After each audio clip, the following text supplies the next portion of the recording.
Agora sim, capítulo 12 ainda, Brasil colônia. Então, o que marca esse processo de colonização no Brasil, sem dúvida alguma, é a instalação portuguesa no Brasil.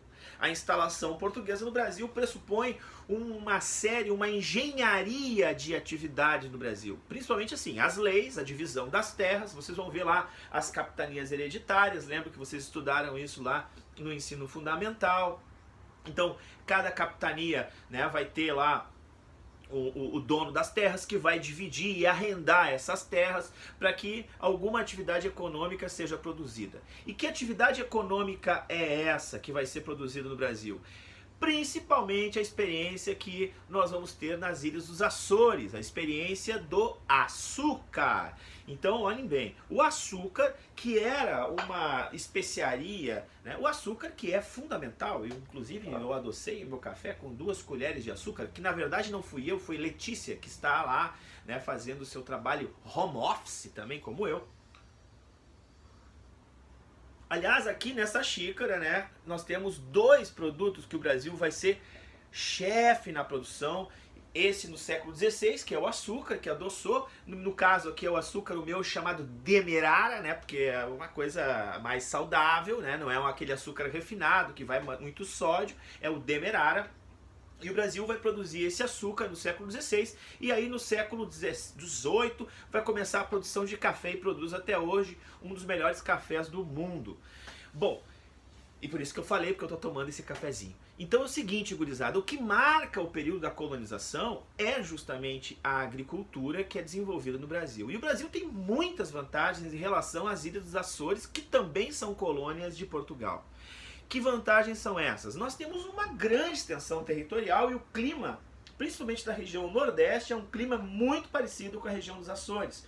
E o café precisa de um clima assim, o açúcar precisa de um clima assim para ser produzido, um clima seco, né? Um clima, porque a cana de açúcar ela retém líquido. Então, quanto mais seco for o ambiente, quanto mais seco for, quanto mais sol tiver, mais líquido, mais doce é a cana-de-açúcar. Então os portugueses vão ter uma grande extensão territorial, vão ter uma posição estratégica, porque o Nordeste é o lugar que fica mais próximo da Europa, e vão ter o clima, né, importante para o desenvolvimento dessa atividade econômica agrícola, e não extrativista, mas agrícola de açúcar. Então essa atividade também é uma atividade que envolve uma série de funções. Então como é que funciona a unidade produtiva do açúcar, que vai se chamar engenho? Por que tem esse nome, engenho? Como ela funciona?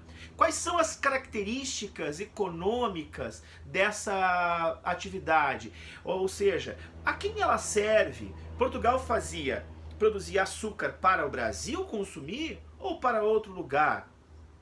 Que tipo de valor se tem aí? Será que nós temos aí um exclusivismo econômico, que eu falei lá no outro vídeo, que era importante, que Portugal, né, perseguia, porque ganhava mais dinheiro, porque era só ele que fazia essa economia, só ele que vendia esse produto? Será que isso acontece no Brasil com o açúcar? Dentro da unidade produtiva do açúcar, que vai se chamar engenho, quais são as funções exercidas pelos trabalhadores? Como se chama esse trabalhador? Quem é esse trabalhador? Então, todas essas questões que eu levanto aqui são questões importantes para tu colocar lá no fichamento, para tu separar, para tu compreender como funcionava, e que estão marcadas até hoje na história do nosso país. Então, até hoje eu tomo cafezinho com açúcar demerara, até hoje eu digo que o café é algo importante na economia, né? O açúcar também. Mas quem é que foi a mão de obra utilizada? Qual foi a mão de obra? Né? Não esqueçam que nós temos aqui em abundância o índio. Será que o índio vai ser a mão de obra escrava nesse momento? Como vai ser essa mão de obra escrava indígena?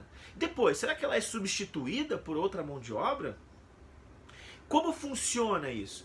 Ali também no fichamento eu coloquei, além dos temas, eu pedi para tu explicar o chamado comércio triangular. Uma dica vai aqui. O comércio triangular era feito entre o continente europeu, o continente africano e o continente americano, sul-americano.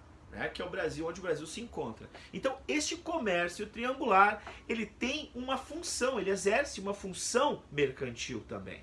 E ele exerce também né, a partir dessa função mercantil, ele exerce total influência na cultura social do nosso país e, quiçá, da América Latina. Por quê? Porque ele envolve a questão do afrodescendente, ele envolve a questão do negro, e isso é muito importante, isso é muito caro neste capítulo. Por isso que eu acredito que esse capítulo seja um capítulo coxudo, porque ele tem muitas informações que são relevantes para a nossa cultura, e a gente pode então aproveitar essa leitura. É um capítulo só, vai lá, não esquece, a gente volta já, a gente já está voltando, fique em casa, te cuida, né? Faça algum exercício que é bom para tua mente, sai um pouco do computador, dá risada com esse vídeo, manda esse link para teus colegas, teus amigos que foram ex-alunos do professor Jairo para tirar onda, né? E é isso aí, eu vou continuar curtindo o meu cafezinho aqui e preparando algum outro material para vocês. Tá bom, gurizada?